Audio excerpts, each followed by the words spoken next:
Oh, what's up, world? It's your girl, Sharice. And your girl, Shawnee here.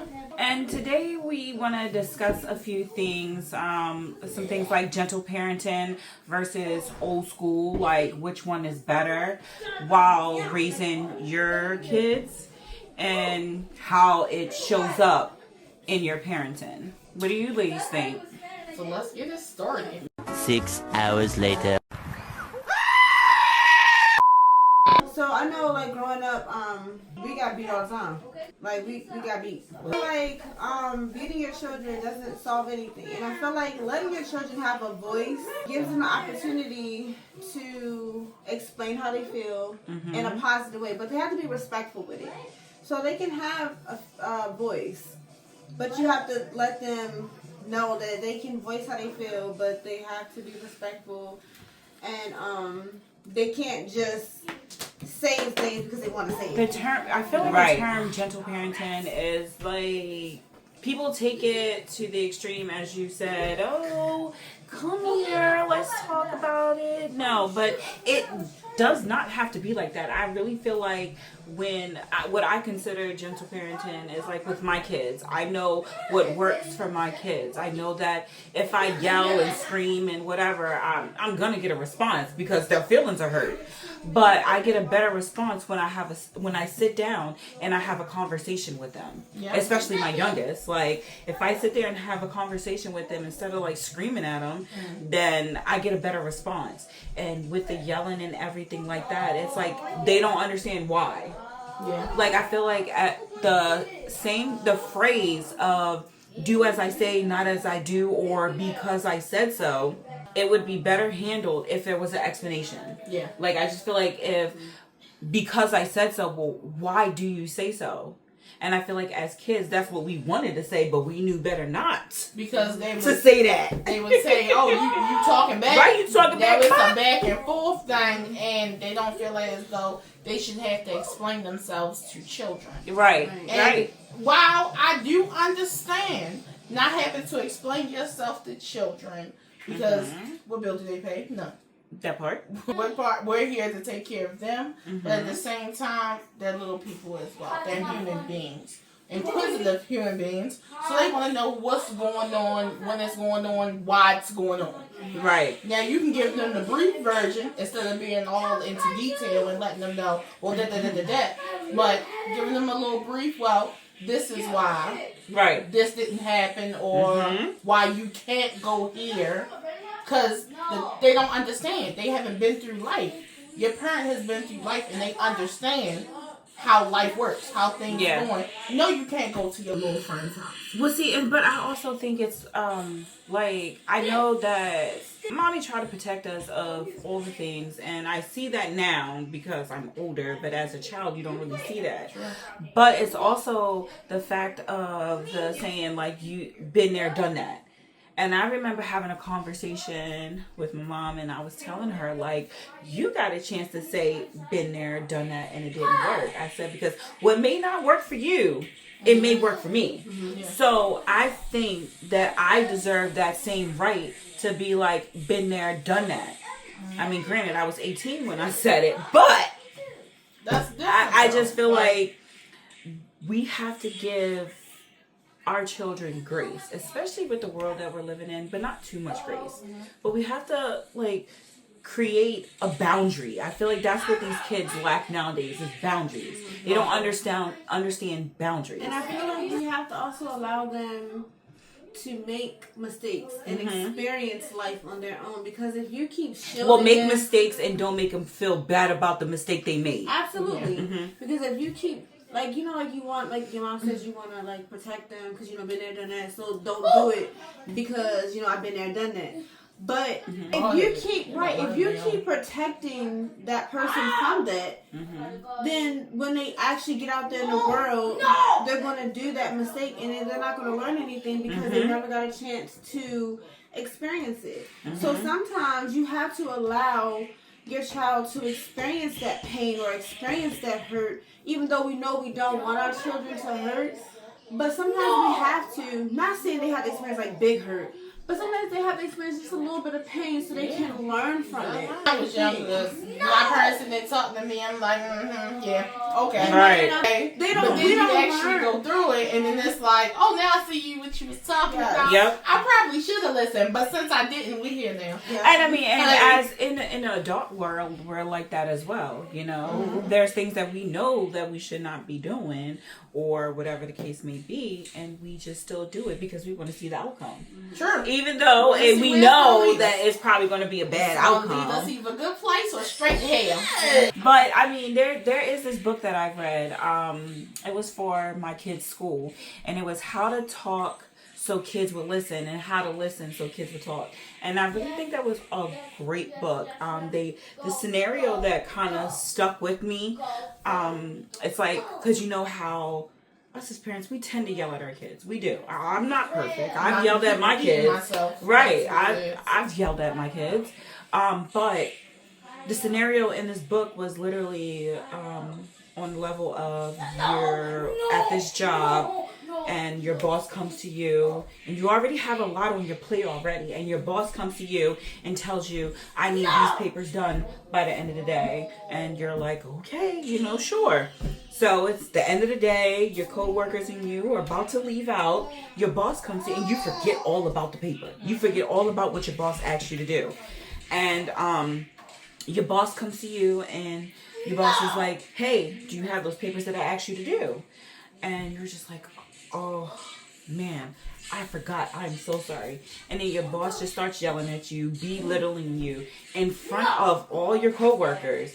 It's kind of like, how does that make you feel? It makes me feel like, who are you talking to? Right. So and it kind of makes you feel like my tail is in between my legs. Yeah. And that's honestly how kids feel when you are yelling at them and all the things like that.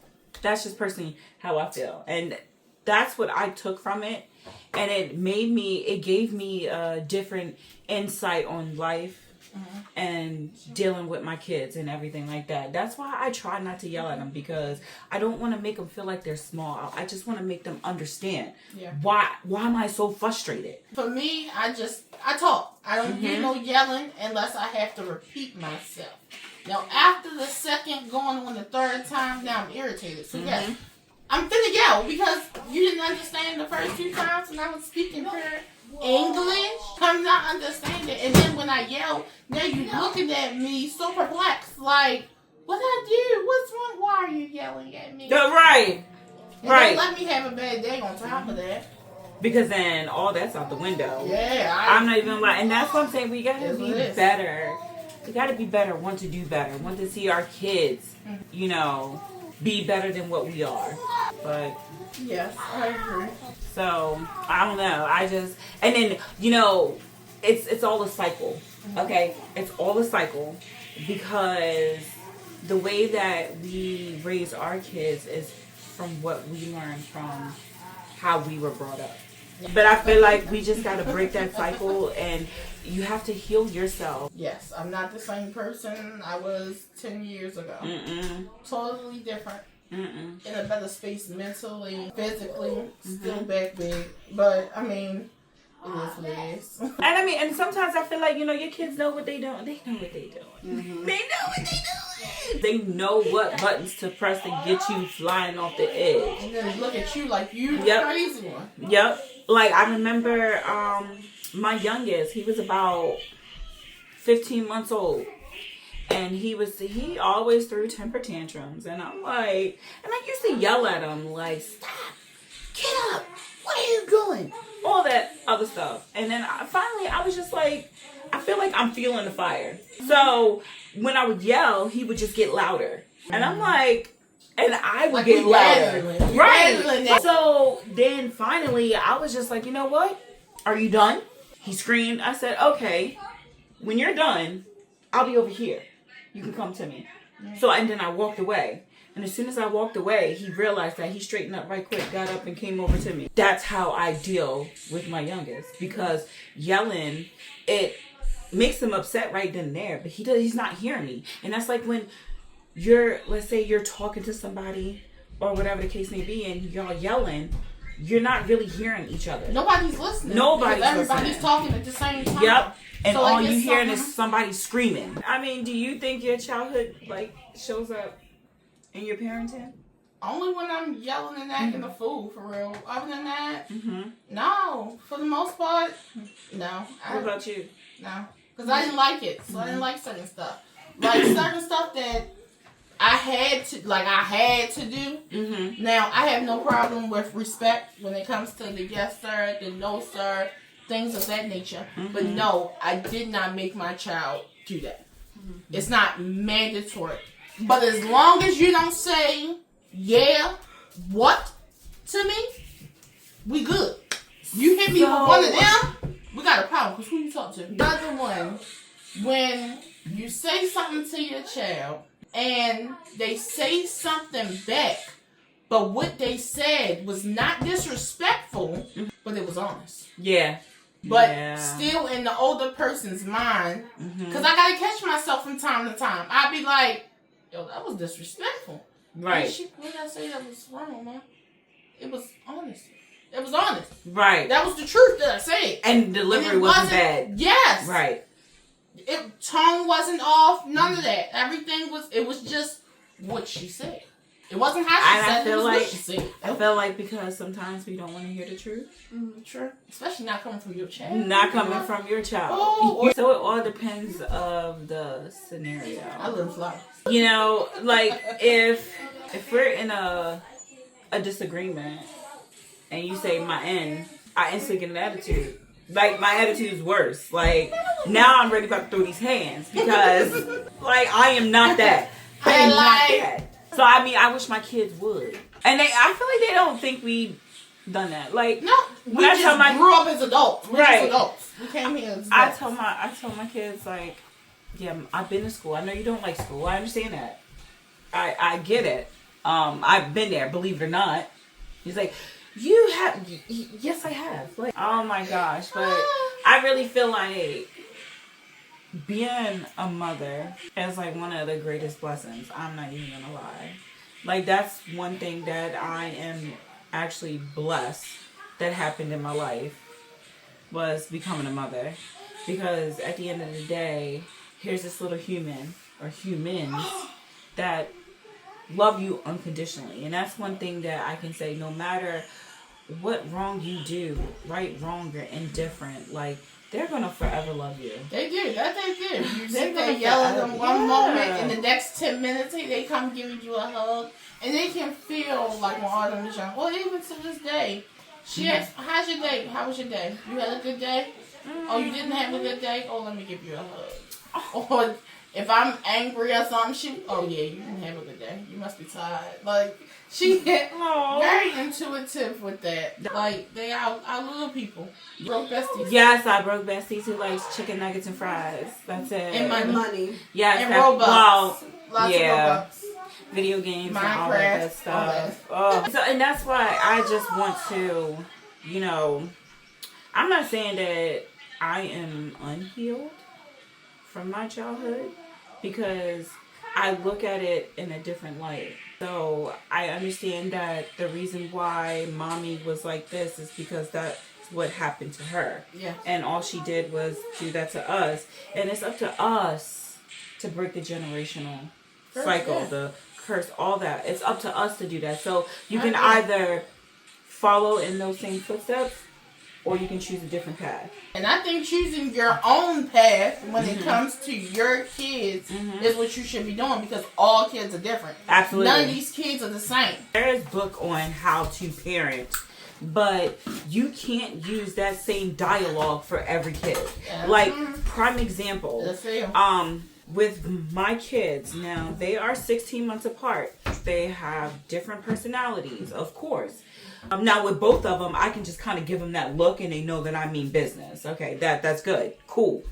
With my oldest, if I just have a conversation with him, he's in his feelings. Like he'll probably start crying. He's a little marshmallow, like whatever.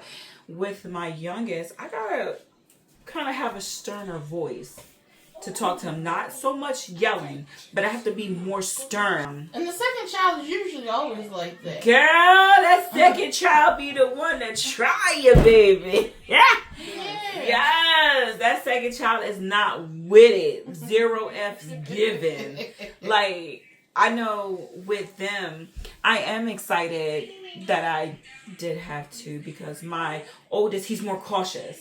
Kai's more cautious. He leans more on the caution, whereas those Zaire, he lives life on the edge. Mm-hmm. He lives life on the edge. Wow. I appreciate the fact of them growing up together, because my oldest was able to look at my youngest and see doing things that he was scared of doing. And when he seen that he was okay, he went ahead and did it. Okay. And I'm not gonna lie, I'm a helicopter mom. Oh, dang. Not a helicopter mom. I am a helicopter mom. Now, you so be like, don't do that. You're going to hurt yourself. Don't do that. Not that much. Not to that level. I want you to experience childhood. Yes. And with childhood comes a lot of scrapes, bumps, bruises, and all that good stuff, because you're having fun. But I'm a helicopter mom when it comes to protecting my kids from the outside world. I don't want them to be in all that negativity. Like, I can't just, protect them all the time, which I want to do, but I can't protect them all the time. I have to let them go through it. Because there's too much going on out here in this world. Honey, when I say I track baby girl phone, I tracks that phone. I know. Her daughter tracks her. Journey tracks her. No, that's crazy. Not you need supervision. No, so she got it because, God forbid, if anything's happened to me, she knows my last location. That's so sweet. Yeah. Because what would happen to you? On your travels. Anything. Like if she was to get into a car accident, God forbid, knock on wood. Yeah. I just feel like that's stressing out the child. Or let's say, she don't look at it like that. Say, but she be checking on her. She be like, "Mommy, why you at Rural Farms?" Let's say if I go on a date and some weird person does some weird shit and I don't come back, and she got my last location. I don't do Uber Eats. Yeah, they're good too. So I can sign for Uber Eats because I gotta get my car right. Oh, yeah. so that's why we need y'all to subscribe. Yeah. Yes. Watch it and come back again next Tuesday. That part. Appreciate that. Yes. That part. Yes. So we can have more authentic chats like this. Conversation. And if you have any questions, anything you want to say, we would love to read that. We'll drop an email at the bottom. Press the subscribe button. All right. Until next time, my friends, be blessed. Bye.